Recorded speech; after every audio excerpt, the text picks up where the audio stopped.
Hey guys, this is the video for section 1.3. In this video, we're going to learn how to use the distance and the midpoint formulas. These are very plug and chug.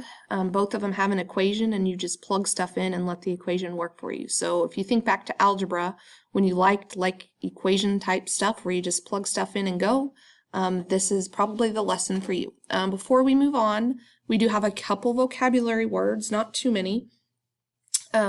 So bisect is to cut in half. Okay, now when I say half, I mean directly in half. So let's think if you cut something in half, that means it's 2 equal parts.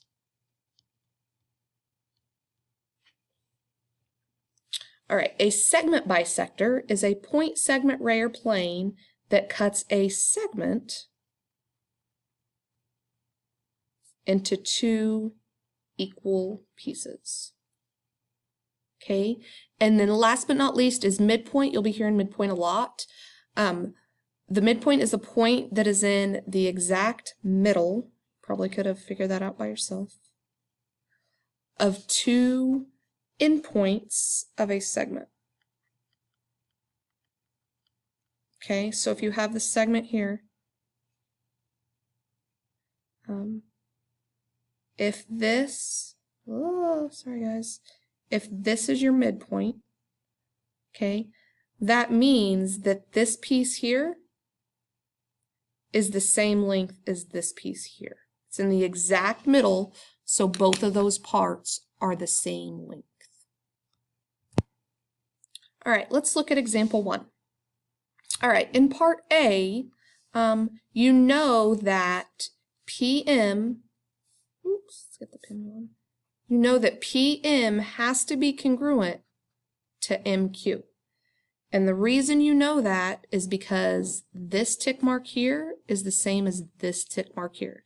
If those tick marks are the same, that means they're the same length. So that means that this here is also 1 7/8. Okay, so if we want to find PQ, now let's use the segment addition postulate. This whole thing is PQ. So PQ is just PM plus MQ. Well, we know PM is 1 7/8. And we know MQ is that same length, so 1 7/8. And if you put that into your calculator, 1 7/8 plus 1 7/8 is 3 3/4, or 3.75, either one. So that would be your final answer. All right, on part B, this is a little bit different, but kind of the same concept. It says point M is the midpoint of VW. So I challenge you to stop and think, what does that tell you?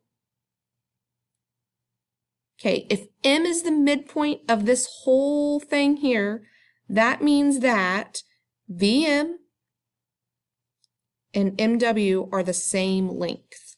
Okay, they're the exact same length. That's the exact middle. Now, you could have used the tick marks to see that as well, but even without the tick marks, you could have been able to come to that conclusion. All right, so if VM, let me write this down. If VM is equal to MW, right, they're congruent, they're the same length, that means that 4x minus 1 has to be equal to 3x plus 3. Okay, and now it's just algebra. So minus 3x, we get x minus 1 equals 3, add 1, x equals 4. All right, now be careful, because in algebra, x equals 4, you're done. Geometry, you've got to make sure to understand what the question is asking, okay? So the question doesn't say solve for x. The question says find the length of VM, okay? So VM, if we go back to VM, is 4x minus 1, okay? But we know that x equals 4. So we could do VM is 4 times x is 4 minus 1, which is 16 minus 1. So VM is 15.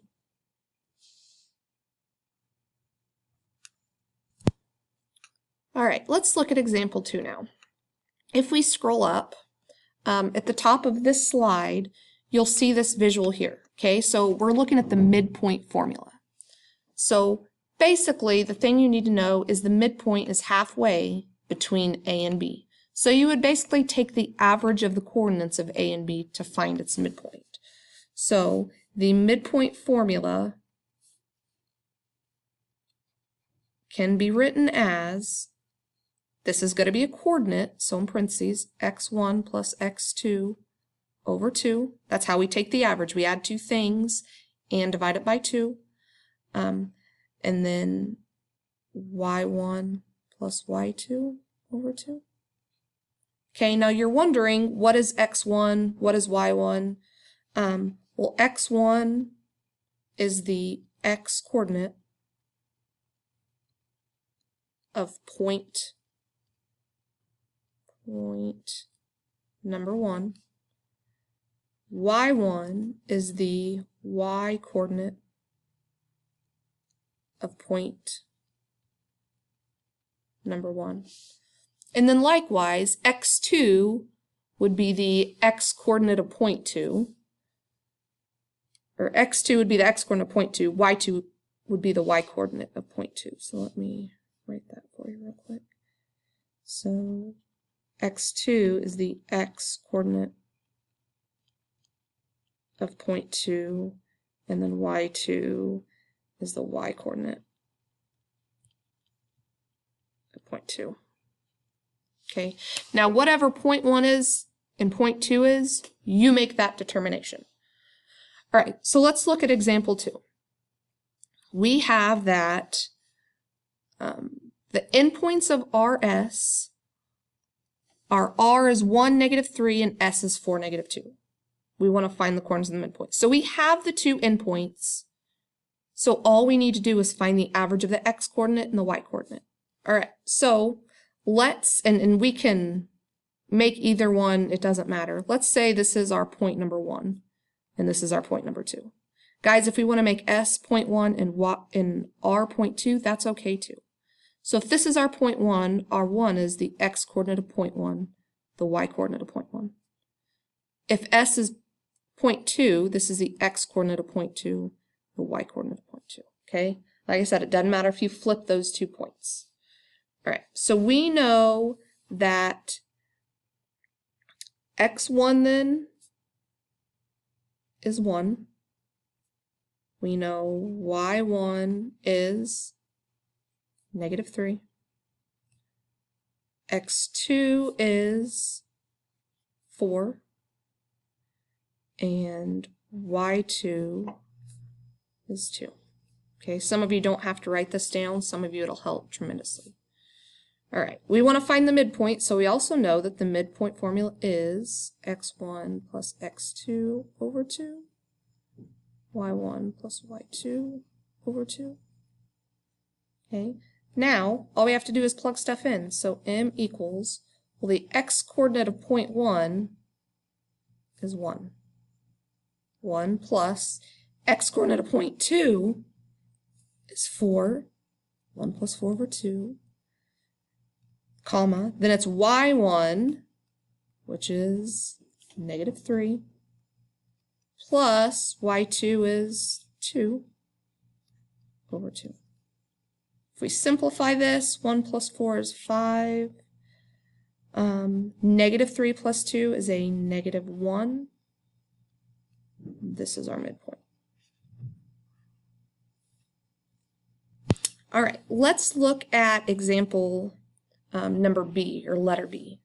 This is slightly different, but I want to emphasize we're still going to use the same formula.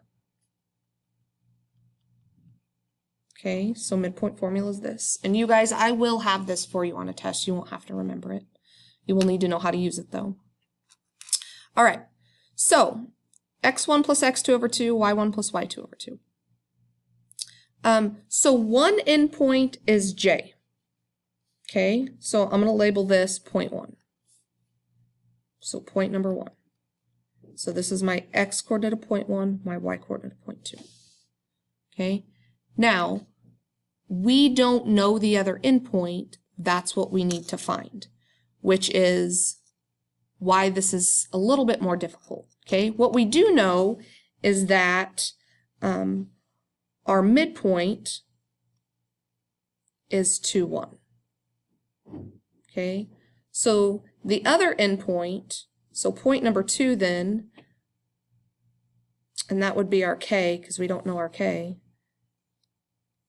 would be x2, y2. And we're going to find that x2 and that y2.